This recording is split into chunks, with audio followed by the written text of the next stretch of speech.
Alrighty, welcome back to the Jeremy Mills podcast. Shout out to Simply Seattle. They're your one-stop shop for Sonics gear here in Seattle. They got me the Gary Payton throwback here. Shout out to them.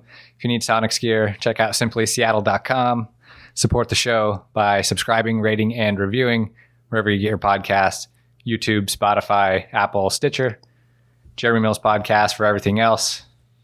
My guest today, returning from the homeland, from Israel, back in his old stomping grounds in the U District. Exactly. Noah Dickerson, what's up, man? What's going on? How are you? Good, man. It's good to have you back. Oh, man. I'm happy to be here. I love it here. Yeah, you were just saying, you spent some time in Atlanta, but you're here. You chose to come back here. No, it's home. All my friends are here. I got, families here. I love it here. Mm-hmm. It's raining, though. I'm not liking that. I know. You came in a bad time, man. It's been rough for a while. In Israel, man, if it's not raining, it's just like still 60. Really? It's still 60, 70. Yeah, no, it's solid. Yeah, because I see pictures on the beach. Oh, man, you can get nice. It's good. No, it gets cold at night.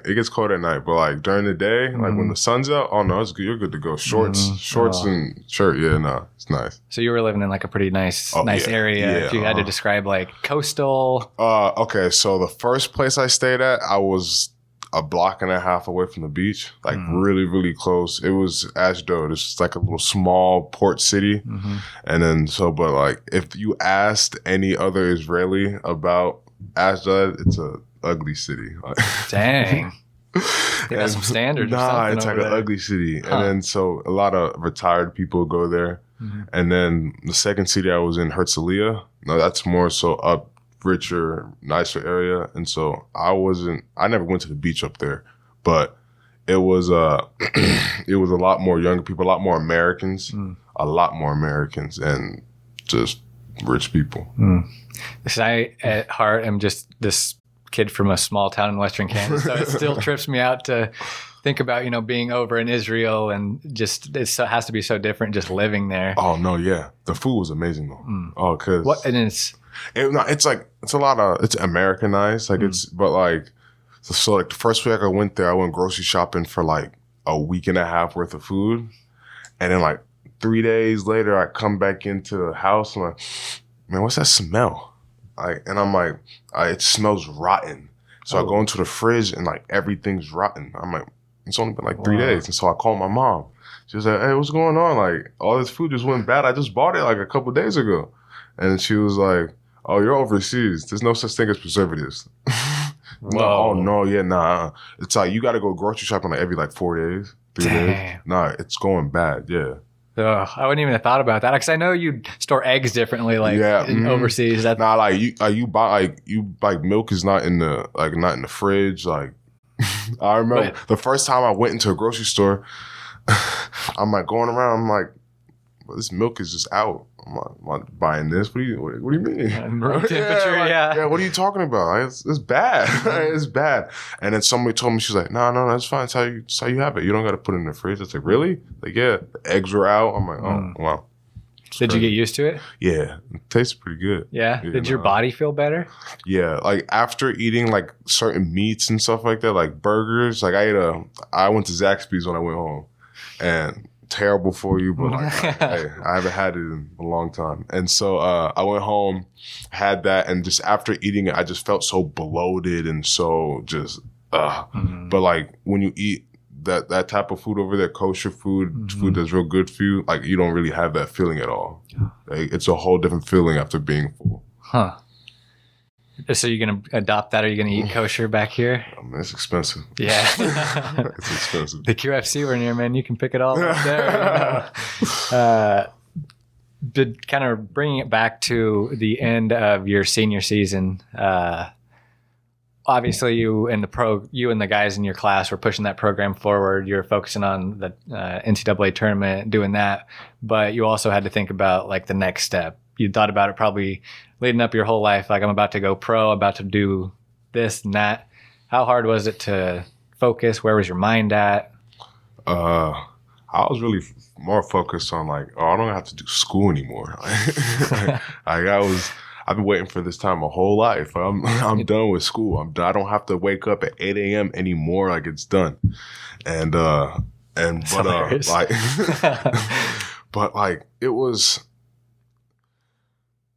I guess I was more so wanting to live in the moment because like we were doing something that I've never experienced before, and so I was living in the moment. I just didn't want it to be over. But like once it was over, like we finished the season, and that Friday I moved to LA to go start my training, and so it happened quick. Like it just boom, it's right in me in a whole different city. Lived there for like 3-4 months and just working out. So it kind of hit me fast, and then came back up here and I signed my contract to Israel, and so that was exciting. That's quick. Nice. Well, really was that always the plan to go to LA and meet with certain people? I saw pictures. So my agent is from LA, and so his trainer Chris Johnson, one of the best trainers in the business. So that's the guy he does his training for, and so I was with him and just working out. Luckily, my friend Ben worked out with him too. So that's how you saw the picture of all those people, because I was going in and out of doing different workouts with different people. And so I met a lot of guys down there. The guy, I don't know how much you worked out with him or not, but Tristan Thompson. Yeah. What do you learn from a guy like that who's had just crazy experience, just does things at such a high level? Yeah, you just want to watch how they work, because, going from college, you work hard, but once you get to pro level, it's more so you got to be self-motivated. You like a coach isn't going to yell at you to go harder. Like you have to do it for yourself. And just watching guys work and their work habits and stuff like that, because, growing up, I didn't have the best. And so, but like now I've gotten a lot better. Like I taking care of your body, doing the stretching before and after practice, and certain weights to do in season and out of season just to stay healthy, keep your body healthy, and, stuff like that. And so just I learned a lot of that stuff from those guys. At least for me, once I got out of school, I'm a lot better at, doing my own thing and staying motivated and doing the right things. Do you fit that a little bit better also, being a pro and doing stuff like that? Because nobody else is going to do it. I'm not in college anymore. Like nobody else is to do it. Like when I got over to Israel the first night, I was like, all right, what do I do? Well, can't call Craig. Can't, just I'll figure it out. Just do it. One of the biggest adjustments for me was going overseas was being comfortable being alone. Like I went to boarding school. I had roommates. I, in college, started off with roommates. And then even when I had my studio apartment, Dom and Deb lived upstairs. So I was always still around people all the time. And so like when I went over there alone, like completely, and like it was tough. Like that was hard. Like that was probably the hardest thing I had to learn and deal with, and learn about myself, and just how to be comfortable just being with me. And so that took I was over there for 6 months, and so it took about 4 or 5 months for me to really get comfortable. Just okay, well, it's just me, so just hang out with yourself, figure it out. And so once I got good at it, then I started being able to go out and travel and go out to the city, because I was cool just hanging out with myself. What were the things that you learned that made it better hanging out by yourself that you weren't doing in the beginning, or you didn't realize? Or more so just so one thing I didn't do is I was more so is like coming out, and I'm like, okay, well, all I got to do is have an hour and a half practice every day. Okay, that's easy. And then now I can just come home and play video games all day. And then that's not cool. That's not fun. It sounds amazing. When you can't do it. Yeah, and then when you do it, I was like, no, this is not fun. This is crazy. And then then after that stage quit, then it's like, okay, well, now I got to figure something else out. And it was I started reading a lot more. I used to read a lot when I was a kid, but I stopped throughout high school and college. And then so I started to read more, and I started just research stuff, because I just school was cool, like in retrospect. In retrospect, when I can do it for myself, right? I can do it for my. Isn't that the worst? And you like it once it's over. Yeah, exactly. I know. And then so I just try to better myself. I listen to a lot of podcasts and just try to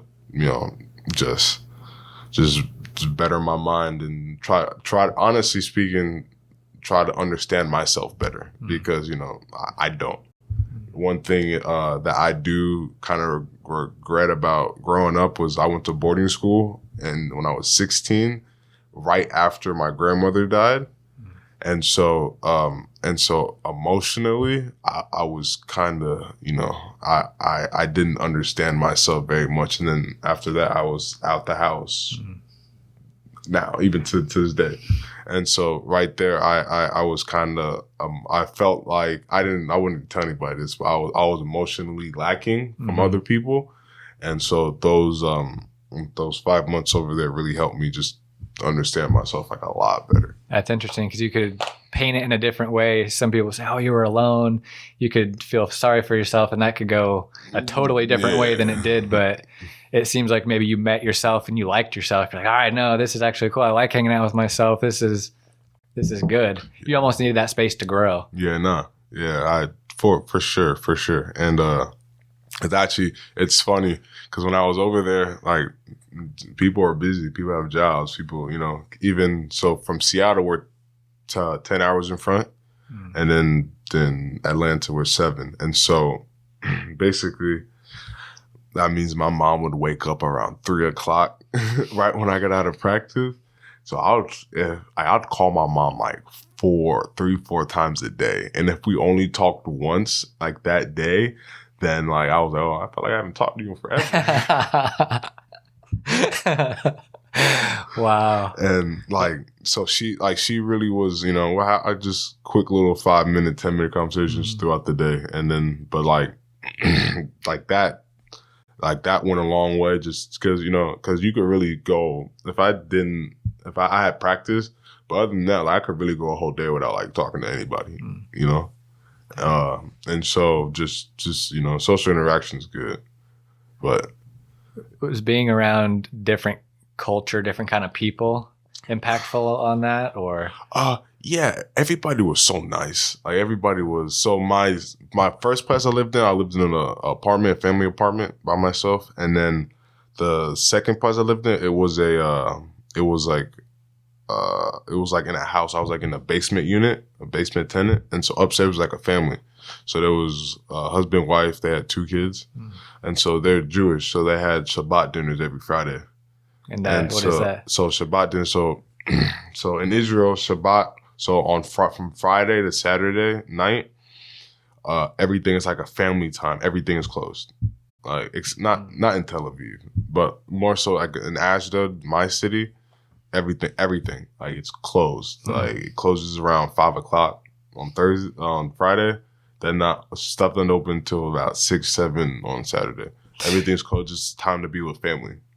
Like, it's just time to be family. And so everybody goes to Shabbat dinners, which is we have Sunday dinners and stuff like that. It's like, it's like their Sundays. Okay. And then, so they just cook crazy amounts of food. And so they would just invite me up to eat with them. And so that was pretty cool. The food, like, I tried a bunch of like different type of food, and it was good. Like, it was Shabbat dinners.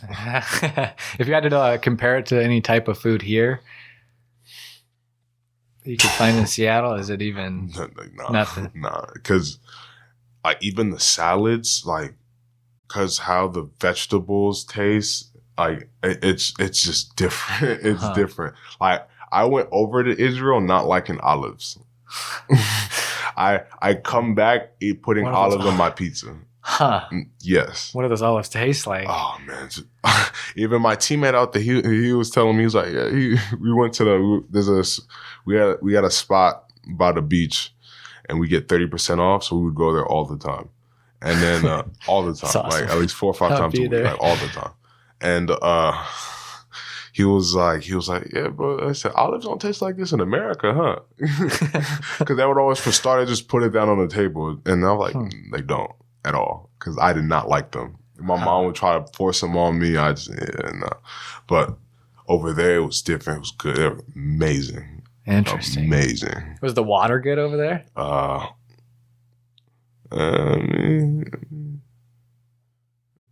Seattle water different. Like, Seattle water. Seattle, I think is the best water everywhere. I do love Seattle water. But Right straight to tap. It was. I mean, it was solid. It was solid. It wasn't. I wouldn't discuss it. It's got to be interesting coming back here and eating all this food. I just remember the foreign exchange students when they would come over, they would look a certain way and then they would leave looking at totally different. Totally different. No, I actually have a whole new sense of style because I actually liked a lot of the stuff they did over there. I can't cook most of this stuff, but like when I was in Atlanta, we had some. My mom made some hummus. It wasn't the same, but it was alright. Like I didn't like hummus until I went over there either. Like the hummus over there is different. Like they have restaurants that are strictly just hummus restaurants. Like you only get there to eat different types of hummus. Like it's really good. Like it's really good. And how the place you played, is this similar to where Trey Simmons played? I have no idea what Trey played. Whenever you hear it, they're like, "Oh, I was reading articles like, Trey Simmons. That's where Noah Dickerson's from." They love Trey. I have no idea what Trey played. But he said all great things about it too. Man, that was Israel's amazing. Like I loved it. Like it was fun. And you were over there, obviously, during some crazy political times. What perspective was that? Like, I was having that perspective. Man. Okay, so I was there when my city got bombed a couple times. So the first time I was there been there for like a week. The prime minister was talking in my city, and so I'm out on my TV playing video games. All of a sudden I hear a loud siren, loud, and so I'm like, let's play the game. I'm playing 2K. Yeah, right. What? And I take it off. I'm like, what is that noise? And so I go outside. What's going on? And then like I'm looking out, like, where's everybody going? Like, and then all of a sudden I hear boom. And then I'm like, no way. I'm like, no way. Cause I'm out on the deck. I'm like, no way. And then I get on the WhatsApp and they're like, yeah, you guys stay around your safe room tonight. Safe room for the next couple hours. I was like, what's the safe room? And then I found my safe room. It's like another bedroom. No. And then I was like, what was that? And they was like, you know how we have tornado sirens? That's like sirens for like bombs. Like, I was like, oh, it's wild. Joe. And so that was like the first week I was there. And then like a couple months ago, it was Israel had just killed one of their generals. And then like that morning from 5 a.m. to 10 a.m., they bombed us. And I still had practice that day. Think about that. Think about that. I still have practice that day. Oh my God. Oh, I am not. I walked in. They're like, "Oh no, are you scared?" I said, "Yes." Yeah. Yes. This doesn't happen where I come from. And then the day after that, it was at night from like 7 to 10. And I mean, the one in the morning, I slept from 5 to 7. I was asleep. I didn't wake up. But that's crazy. Everyone else on the team was fairly used to it, or at least not as. So there was another rookie on my team, and he lived actually upstairs in the apartment above me, and so he was scared. I was freaked out. But like it was, I was cool because of the first one I saw after the first week I was there, I saw that it happened, and then when I went back outside, I saw that everybody else was going about their day, like nothing ever happened. So I was like, I saw that, so I relaxed. But like if I didn't see that, I would have been freaking out. I would have been like, I'm going home. Take me home. I can't do this. Wow. I'm going home. No. It's crazy what people can get used to. Where I come from, people are used to tornadoes. They don't care. They'll go chase them. People here with earthquakes, they're not tripping off that. People where they don't care about bombing. Not insane. At all. I mean, most of them don't land. Like the ones from 5 a.m. to 10 a.m. that some of those landed because they realized that if you shoot enough of them at the same time, the Iron Drone can't shoot them all down. Dang. So, but it was wild. It was wild. When you hear the president and see the president kind of do the things he does and kind of turning up the heat in the Middle East in general, it's not necessarily where you were, but yeah, no. I mean, so that little I remember. I woke up one morning to World War III trending on Twitter. Yeah, I was like, oh day. my God. I was like, huh? I know, like, because that's the first thing I do. I roll over, I check my phone, I scroll on Twitter, and I'm like, well, World War III? What's going on? What I miss? I was like, what did I miss? And I read up on it. I said, I'm gonna call myself. Man, I'm gonna have to come home. I'm gonna have to come home because I remember because the only country to back Trump after he did the thing with Iran was Israel. It's the only country to back him up, and so I was like, oh yeah, no, I'm close. I might have to come home. Yeah, it might be time to. Because I remember I was scared because I remember that about the plane that got shot down on accident, and I was just scared just because because my connection was in Istanbul, and so that was the flight I was just scared about. I was like, let me get out of this area, and I'm happy. And you know what's also so crazy is so on my flight from Turkey to Atlanta. So I'm sitting there I'm on a plane. I didn't sleep 13 hours. I did not sleep a lick. And so I'm sitting there, I'm watching a movie, and then the dude in front of me is watching live TV, watching CNN, and it says Istanbul plane skids off the runway, 1 dead, 157 injured. I was like, so whoa. I said, but that was right now. Whoa. I was like, yo, we just missed that, like by like an hour. By an hour. And the craziest thing about it is when we're sitting there at the on the plane in Istanbul, I'm outside looking at the ground. I was like, but it looks kind of slick. Like no. It was just like that type of concrete where like if it got a little water on it looked like it was just slippery, like And so I'm like, wow, that's crazy. I remember when I landed, I called my mom. She was like, yeah, no, I saw that. And I started counting the hours. She said, I started counting the hours. That's terrifying. I was crazy. That was wild. Is anything, I mentioned I'm from a small town in Kansas, so I have this weird complex about America. If I went over there, I'd be nervous about, is this like, are these flights normal? Is this is everything up to code? No, I mean. Obviously people live there, so it's probably fine. So I've never flown Turkish Airlines until going over there. Man, it's nice. No. Oh man, it's nice. Okay. Like it's nice.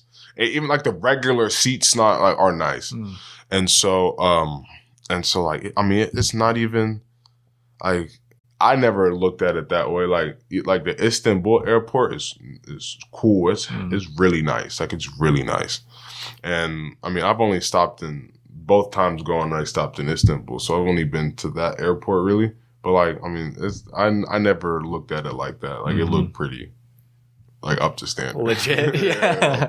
I don't know why I the American eating all this GMO food is questioning everything, but I am. Basically, versus what you were expecting to happen after college versus what actually happened in the process and what it was. How was that like? So you want to know? You want to hear my perspective on what I thought college was going to be like after my junior year or after my senior year? Because those are two different perspectives. See, those are two maybe both. Let's start with the junior year. Those are two different perspectives. Oh, yeah. First team all Pac-12, 15 and 8. I was like, oh, yeah, no, league me. League me. What? and then I, come back for my senior year. And then, they just do what they do. They double you and then, shoot the ball. And we were shooting the ball well. And so, we won a bunch of games, but I didn't have the year that I wanted. It's whatever. We won a lot. It's whatever. And then then after that, I was like, okay, well, I got a G League combine invite and all this other stuff. And so in my eyes, I was like, do I want to go do that, which is, NBA exposure, but I don't make any money. Right. Or I go overseas for a year, maybe 2, maybe 3. And then have some money stacked up, and then I maybe be able to chance taking a year and only making 35 and just bet on myself and just make more money. And so I mean, yeah, I knew it was coming. Like I knew it was coming. And so, try every year to make the NBA, but I knew it was coming. And You know, it's not. I liked it. Like, it was, you know, I liked it. I was gonna say, but there's gonna be a certain percentage of people who probably watched you in college and were like, "Oh, I didn't make it to the NBA," like whatever. But being inside and knowing the people you know, and just knowing, you know, Trey Simmons and Alvin Snow and like all these dudes who have experience overseas and have had great lives, great careers. Yeah, no, it's like it was set them up for the rest of their lives. Like, you know? I was scared at first. Like I was scared. Then, you know, I didn't know what it was about. I was scared, and then I started looking up, started asking people, some of the older guys I knew about it going overseas, and like they said nothing but great things about it. Every place that they played, nothing but great things. I mean, every once in a while you get crazy batteries thrown at you. That's what I'm saying. Crazy teams that don't pay, but other than that, everybody said fantastic things about playing overseas, and like I said, and then like people over there, for the most part, they know you're here to play basketball, and they show love. Like it's nice. It's almost that perspective of, you know, just being an American and thinking the NBA is the only thing. Yeah, exactly. Because I mean, that's how growing up. That's what I thought. Yeah, you know, same here. That's what I thought. I said, yeah, if you don't make the NBA, I mean, it's over. What do you do? Mm-hmm. You know, right? Yeah, like exactly. What do you do? What do you do? There's an entirely different, you know, world out there to one, be able to go play basketball, get a good check, but also go experience all these things that you've done and become so well-rounded and travel, get like, paid to travel, essentially. Yeah, exactly. Like I'm excited to figure out where I'm about to play next for the remainder of the season, because it's like, oh, I get another stamp. I get another stamp on my passport. Because my mom, she worked on not her passport, not her old passport, back when she was still because she used to work on Wall Street. She worked for a hotel international hotel company. So she used to travel a lot. So her old passport, every page is stamped with multiple stamps on it. Every single page. I said, oh, that's ridiculous. And like she keeps it like a trophy. Like, man, I would. It like a trophy. Like she's been everywhere. Wow. And so I was one of the things growing up. She told me growing up, she's like she wanted us to travel. Like when I was a kid, we traveled a lot. And then I started playing basketball, and like I didn't really have the free time like I used to have. Right. But like she was growing us up to like, no, we're gonna learn through experiences, and we're gonna get out and do stuff. You're not gonna be the sheltered American person. Yeah, get out the country. Mm-hmm. So you know your style of play here, the fans would know you for the way you played at UW. Was it different overseas? Oh yeah. And how was it different? Oh yeah. Well, one thing, I'm 225. I'm 225, 230. So I'm still strong, but not like how I was. Not that extra anchor weight is nice. Mm-hmm. Like I saw you over the summer, and you were in guard mode almost. I'm running fast, jumping high, and quick as a hiccup. And so when I went over there, so I almost am mad I lost all that weight if I knew I was going over there. If I was going to the G League, it'd be different. Mm-hmm. But like I should have kept on a little bit of the weight. But in the league, so I was one of the only rookies in my league in the Israeli league, the first division, and like I'm some grown men, like. I guess I'm going. So like one thing, the quickest thing I noticed is like they let them dudes. I'm a rookie. They let them dudes kill me. I used to get so mad. Like I was getting just mad and aggravated. And then I just realized like one day I was just like, it's not me yelling. It's not gonna change at all. Like nothing, like in the slightest. And so I was just, and this one I just stopped. I just stopped yelling at the refs. I was like, it's nothing I can do about it. And they also like they let dudes grab you and hold you and stuff like that. So at the beginning I had a hard time grabbing rebounds because dudes were grabbing my arm so I couldn't jump or stepping on my foot or you know just doing a little tacky stuff. Yeah, little vet stuff to stop me. So you know. And so I was having issues. So they were basically I gained all this athleticism to be able to not be able to use it, you know? And then so when I was over there, I started lifting heavy again. And I put back on, not much, but like 5 pounds maybe. And then I got a lot better at creating a little bit of separation so I can use it. But I was for my first team, I was a pick and roll guy, and I mean I didn't really get many post touches, but I mean when I did, I did what I did. But I was more so I set a lot of screens and I rolled. On my second team, about the same. I got more so at the end of my tenure there, I got a lot of post touches because I realized I could score in the post, and then but I was really pick roll, and they were throwing me a bunch of lobs. That's it. Okay. We finishing lobs off the roll. Okay. I was not doing that in college. No. And so, but that was usually it. I was because overseas the big man plays a different role. Like I was. Once you get a good big man, like it's like a point guard. Like overseas, how they use them, it's a big man's game. So. Like I just like now I know what I need to work on if I'm gonna go back over there for next year. I just know what I need to do, what I just need to freshen up on, so when I go over there I'm good to go. Because we saw flashes of like playmaking and pick and roll, making plays off of that. I'm thinking back to the summer and I saw you a little bit at the crossover.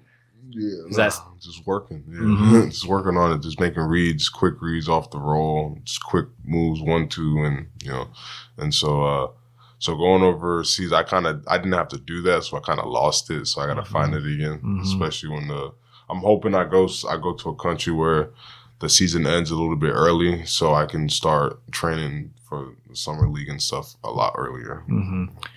The other leagues that you're kind of potentially looking to play in, do you know the style? Is your athleticism going to fit a little bit more there? Is it going to be similar? Probably the same. Probably the same.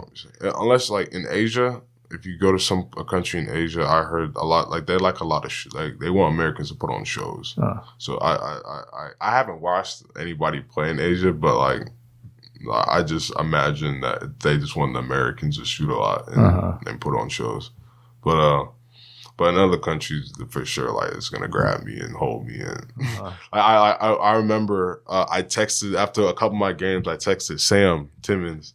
I was like, "Bro, I said I understand why you fouled so much when you first got here. Like, no, I was like, bro, I really understand it." And he was like, "Yeah, but what I was doing was normal. Yeah. What I was doing was normal. It's normal." I was like, yeah, I totally get it. Like, I don't trip no more. Like, I understand. Like, I get it. Because everybody does it. Everybody. Was the level of play higher, lower, pretty much the same as you thought it would be? So like, it's so funny because so over there, the game moves at a different speed at such a slower pace. So it's like, I'm sitting there, I'm like, you're not even that nice. Like, you know what I mean? Like it's just not moving as fast as it is over here. Like, I'm like, bro, like, it's not even, like, it's not, I'm like, bro, it's not even, but like, them dudes is like 32, 33. I mean, still giving me buckets. You know what I mean? Like it's like, man, bro, it's slow. You know what I mean? It's slow man, old man right here. Like, like, so it's, I mean, it was a learning experience. And so like, I truly think like I said, I started to, at the end of my tenure in, Herzliya, I started to have really good games again. Like the last game I played, I had like 18 and 13. I started putting together good games again. I started to get it. So that's why I'm excited to figure out where I'm about to play, because I think I can start like really, really showing what I have. I'm gonna say it's almost like another college experience, just in the way that, your high school experience is different than your college experience. You learned totally different things, made your game more well-rounded.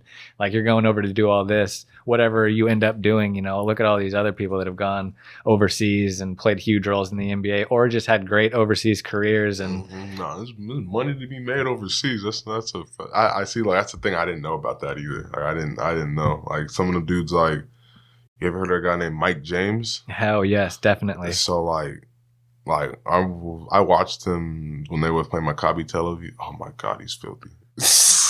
Oh my God, he's filthy. Like he's filthy. He's from here, right?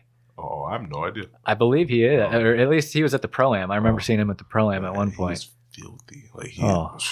Like he used to, like, if a dude really came down the middle of the paint and did a lay up like that over me. That's almost with the left hand, mind you. That's disrespectful. Like, he's so nice. Like he's ridiculous. Like he's filthy. There's a lot of dudes like that overseas. The 18-year-old Israeli that played for Maccabi Tel Aviv. I forgot his name. That's supposed to be a lottery pick. Like he's like he's smooth. Like he's smooth. The overseas game is so different. Like everybody's really well rounded. Like they do a little bit of everything. It seems like a more mindful game. Yeah, exactly. It's not with athleticism. It's exactly with the skill. It's what they have the skill for. Yeah. Interesting. Did you feel any different after getting paid checks to play basketball? Yeah, I could take a lot more yelling. You were cool with that. I was just like, hey, you can tell me whatever you want. Just writing that check. Yeah. Signing the check every at the end of the month. Like, I'll sign up. I'll do it. Yeah. Exactly. Like I'll sign up for it. And I mean, it was cool. I just had money in my pocket. I wasn't doing nothing. Just had money in my pocket. And it was I had to pay off a bunch of stuff from college. I got parking tickets and stuff. They got paid. Yeah, I got paid. But it was the first check I got. I was like, oh wow. I was just like, oh yeah, no, I'm a professional now. This was from playing basketball. Exactly. Like my mom started me off years ago with the training for this moment right here. Wow. And then so it was a fun feeling. That's awesome. Yeah. What about your teammates and your coaches over there? What was communication like with them? Did you find camaraderie with people? So my first team, it was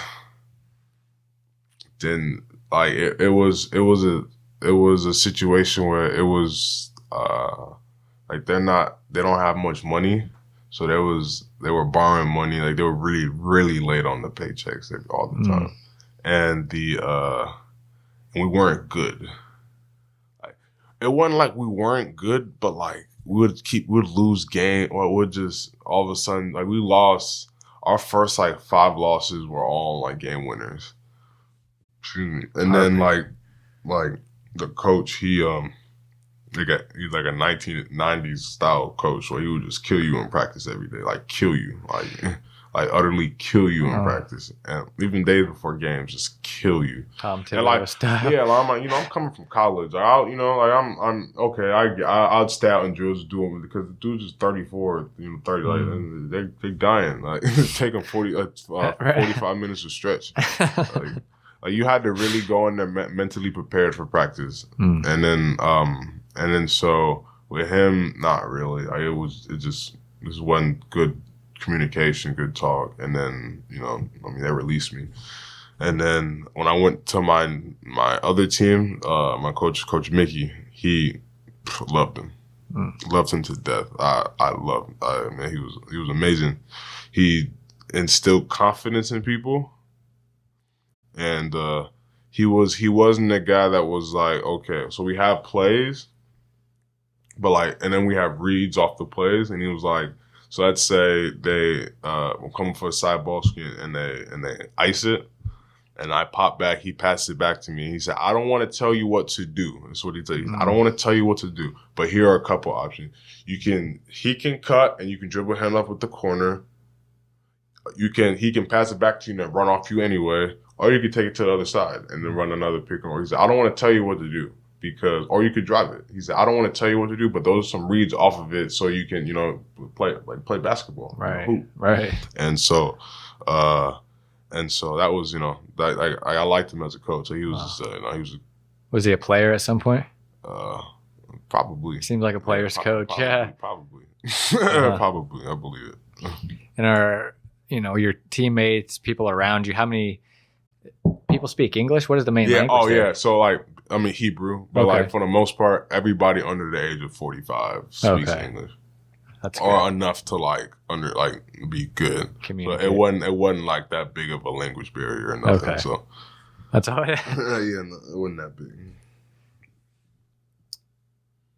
I was kind of looking up. There was a 16-point, 10 rebound, man, you shot a lot of free throws in that game. A game. Oh, yeah. 41 minutes. It stood out. I was looking at all the stats. It was just stood out that entire game.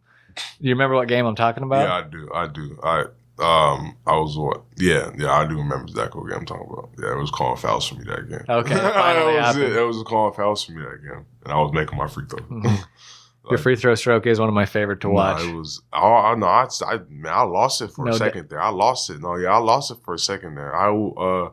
When I got out there, I like completely like forgot how to shoot. I completely actually the video guy at my old team, he showed me. He was the one that was like, I don't think you shoot like this. Like I had a hitch in my shot, and I changed my release point, and like I was broke. Like it was bad. Like one game I went 0 for 6 from free throw line. Like it was bad. Like I was getting frustrated because I didn't know what it was. And then he was like, all right, send me some clips where you shooting free throws in college. And I did that. And he sent me one from how I shot in Hertzley. He said, look at, I was shooting with the ball in my face. Like I wasn't even, like I used to shoot up here and like started shooting with the ball in my face. And so I can't see after that point. And he's like, you got to just get it back. And I started trying to shoot like it and I was uncomfortable. And then I started to lift upper body again more. And stuff like that. I started to stretch my muscles more, and then it started to feel more natural, more normal again. And then it's coming back. So it sounds like not only mental but physical too. Yeah, it wasn't intentional that you changed your release point. It just happened, and then like I just didn't figure. I didn't know why. I was getting mad. Like, I was just getting mad.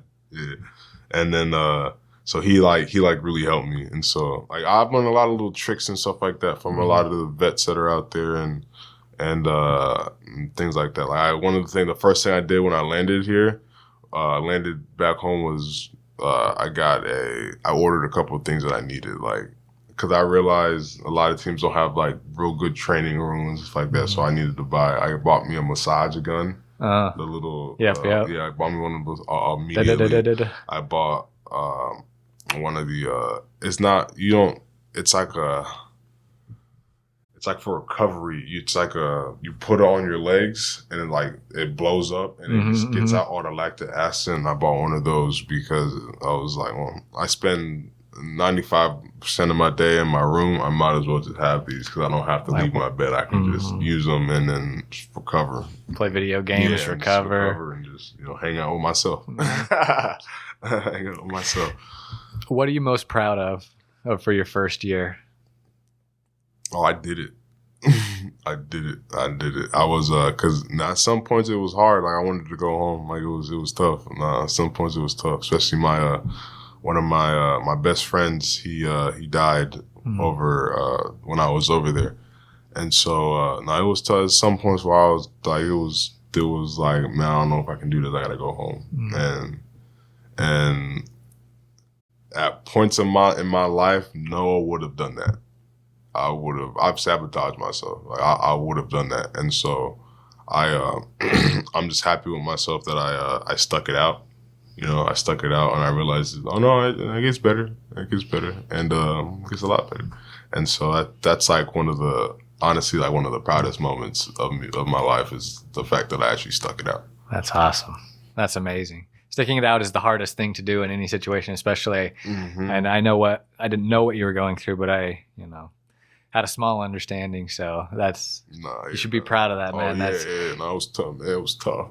And the funny thing about that, most of this stuff is not even about basketball. It's just about being a person and experiencing different things. And basketball is only a small percentage of my day. Like, when I work out 2-3 hours a day, I still got 21. Like, so it's just finding yourself, finding new hobbies to do, and just entertaining yourself while you're bored. Figure out, like I did so much research on new things for me to go look at and go do, and go travel to do fun stuff. Like I have fun stuff I'm gonna try around Seattle that I just had time to just look up because I had nothing else to do. Yeah, it's a blessing to be bored. To have time to be bored. To have time, it's too much time. Like it's too much time. It's too much. And like the funniest thing is like if I went home, I'd be bored. I'm doing the same thing just with somebody else next to me. Like that's really what it came down to. That's how I stuck it out because it's like even if I did go home, like I would be doing exactly this right now, just with somebody next to me talking to me. You know, that would be the only change. And so that's one of the reasons why it helped me think about it. Like, okay, if I went home, I'd be doing the same exact thing. So it's like, okay, the only thing I'm missing right now is somebody to hang out with. So we gotta, okay, now we isolated the problem. You know, I said now let's figure out how we can fix it. That's legit. That's a lifelong skill. Nah, yeah, that's awesome. It took me a while to learn that one. So what's next? You've mentioned going. You know, you're probably not going to be here in Seattle too long. Go somewhere else. Go finish out the season. Yeah. So I've been talking to my agent in a couple of days, but before I left, he told me there was a couple teams in France that were interested in me, and like I'm hoping France because I'd spend 3 months in France. It's beautiful. I get to do a whole bunch of traveling for free. Like that's amazing. And then there's a Turkey, a couple of teams in Turkey that are interested in me. There's 2 teams in Asia that are interested in me, and so and then a team in Puerto Rico that's interested in me. And so I said, whoever I need to offer, and then so hopefully here for like a week maybe, you know, and then I'll go back to Atlanta and then get the rest of my stuff and then go out and be out. Nice. Wow. It's probably a lot more, you're more comfortable now that you've done it before. Yeah, you know what it's like. Exactly. I know what to expect. Know what I need and know what I don't need. And so like it's, you know, I'm cool. Excuse me. No, it's cool. So I'm actually excited. So I get to go to another country for 3 months. It's cool. Yeah. It's solid. Go do your thing. Exactly. But basketball, I like to hoop.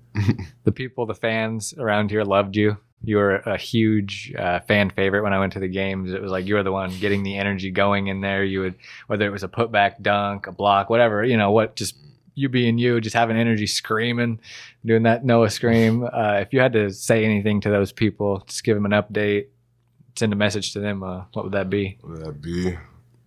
I'm doing great. I love being out of college. Thank you guys for supporting me all those years, and thank you guys for keep supporting me. You know, appreciate it. It means a lot. It's beautiful. The Huskies this season, you mentioned you do a podcast also kind of covering their season. Can you just kind of give us your thoughts overall, what you think is going to happen going forward? I think, you know, they've lost a lot of – every game's been close. They've lost a bunch of close games. And so when my sophomore year, when we was losing all those games, like it's tough on young guys, sophomore, tough on young guys because it's like, oh man, like another one. We were getting blown out. Teams were just better than us. And they're just keep losing these 4-2. And it's not even, and then, so I think like once they get see one go their way, you know, they're going to start rallying for more and more and more because they're all close. And, like, you know, and I mean, hey, look, they're freshmen, they're young, you know. This is what happens, yeah. Yeah, that's what happens. They, the last team to win a national championship with one and done was Kentucky. That was a long time. I was in high school. That was a long time ago. That's not, you know, that's not the norm. Yeah, that's not a normal thing to do.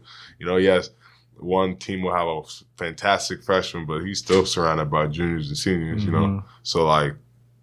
And that junior and senior, if I had to, you know, say what it does, it's, from my perspective, it's like that leadership, that just the little things, maybe even. Yeah, that's what I'm saying. Just throughout the game, there's 4 points. It's like an extra rebound, get an offensive, get one more defensive rebound, make a foul shot. Like then you have to be in the last 4 minutes. It can be like make a foul shot 5 minutes into the game, you know, stuff like that. Okay. How's it going?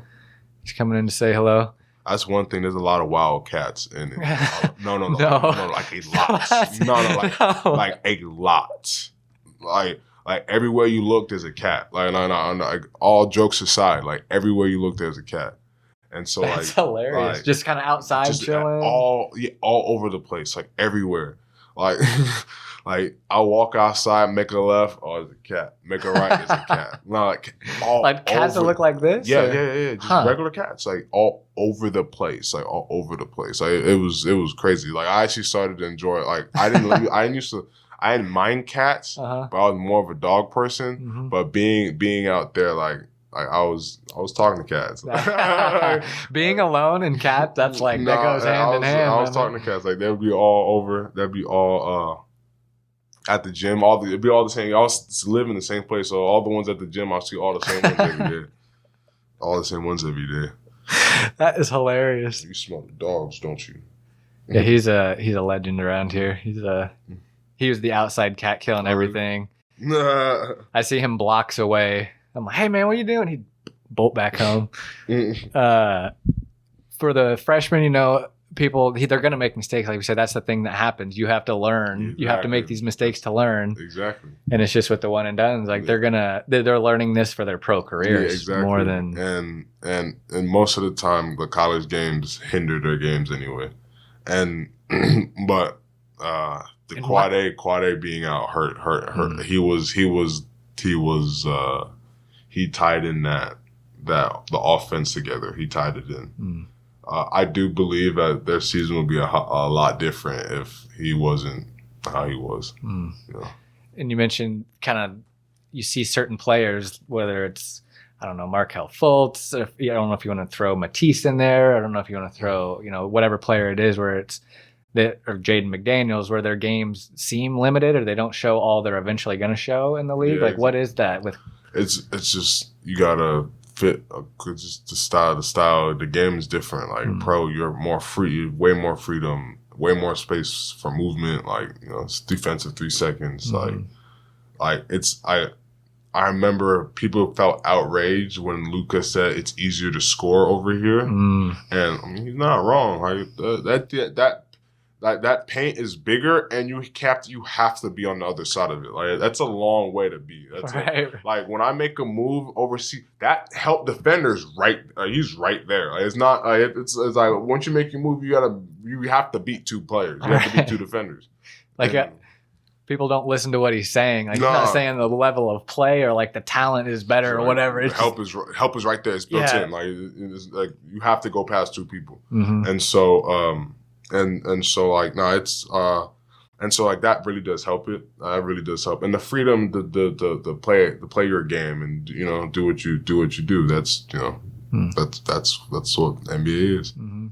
What do you think about Matisse in the NBA? It's just for me funny to see these fans embracing him and loving him because he's such from my perspective, a likable guy. Yeah. My wife, it's her favorite player. She loves him. All this. Nah, I mean it's cool. Philly was my favorite team. Boy Ben plays on it, and so like when he got drafted, I was like, oh okay, now I can really watch that. And then so he was out there doing this thing. The fact that he wasn't in the Rising Stars Challenge is ridiculous. I get why they put Zion, and I get it. Like I get it. And he honestly speaking, he should be in there, but he played 4 games. I don't do that. I don't do that. Right. Like why limit it? Let's just that's what I'm saying. And I don't know why they did the world versus the USA. It limits people because you saw who's on the world team. Like come on, right. Come on. Right. Let's get the best young players. That's what I'm saying. Like freshman and sophomore, rookie and sophomore game. That's what it was. Right. And so that also hurt him, but I felt like he should have been in there. Mm-hmm. He should have been in there. And Jalen Noel doing his thing. He's playing in the G League. I think he just got called up to the Timberwolves. He did. I saw. Jalen does what he does. Get buckets. Like I've seen some of those box scores. Yeah, nah, me too. He's doing what he's doing. I'm happy for him. And you mentioned your boy Ben. What can you tell us about? Or what can you guess about the chemistry of that team? I didn't like the trades that they made. I mean the signings. I just didn't like it. Like I'm not getting Al Horford the max at 30. He's 34, I think. So he's up there. I'm like Al Horford, great player. I get you, but I'm not giving him 100. I'm not. I'm sorry. He's 34. Like, he's still gonna be making like $20-something million at 38. Like, I'm not doing that. I wasn't gonna give Tobias Harris 180 or I think 190, whatever you got. good player. You know what I mean? He didn't even, honestly speaking, that last season he even do that much. You know, right? For like, I'm like, oh, y'all really just gonna throw that back? Whoa, like, just because they made that trade. Yeah, that's what I'm saying. Save like, face a little bit. Yeah, I'm like, oh, wait a minute, like, you know, and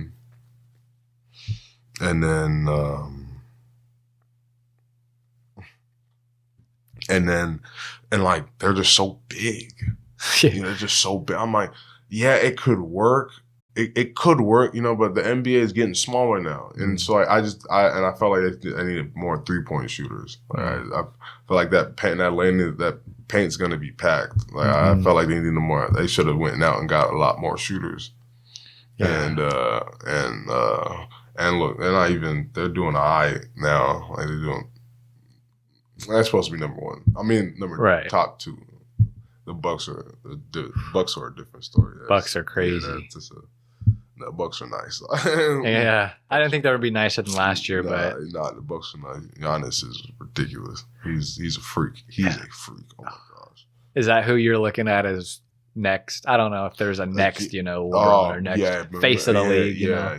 Like he's ridiculous. What he did. Like, he's so lanky. Like I'm like, bro, you're really just. Remember? I know that. But come on, like that's ridiculous. Look how far away he is from the basket. You're stepping from half. Yeah, that's what I'm saying. Like that's his is different. Like it's different. Like he's crazy. He's ridiculously good. And he seems like he's got the Mamba mentality. And he, like one thing, like he's shooting the jump shot. You know, it's not going in, but he's shooting it. He's taking them. Yeah, he's taking them. He's letting them fly. And so it's like, I mean, like I said, one game, I think Christmas when they were going in, like some games they're gonna go in, and then, look, that's when you have 50, you know, because the paint's always open, and then like the paint's gonna be even more open because now they're gonna press up on you, and like when that's like he's gonna get it. It's a ticking time bomb. That's what I'm saying. He's gonna get it because I mean, look, Bond didn't, he wasn't coming in the shooter. Kobe wasn't coming in the shooter, right? Like, you learn that with age and time, repetitions. And the people, like, that's when the personality comes in. Exactly. Putting the work in. Are you comfortable? Yeah, I was going to say we can't end this podcast now. He's comfortable. He's happy. If the people want more, where do they follow you? I'm sure if they're already following you. Yeah, you follow me on Instagram on ndickerson15, or you could follow me on Twitter, ndickerson15. I like Twitter. You'll like me a lot more on Twitter. Yeah, your Twitter's always interesting, whatever perspective you're coming from. What are you going to do with your week in Seattle? What's the plan? Work out and just hang out, see friends, do my little quick 2-hour workout, stay in shape, and then just hang out. Awesome. It's really it. Just hang out and just wait. Wait for my call. Well, we'll look forward to following your story, man. I appreciate you coming on. It's been fun catching up. Of course, anytime. Can't wait to do it again. Oh, man. Look forward to it. Yeah. The Jeremy Mills Podcast. We'll see you.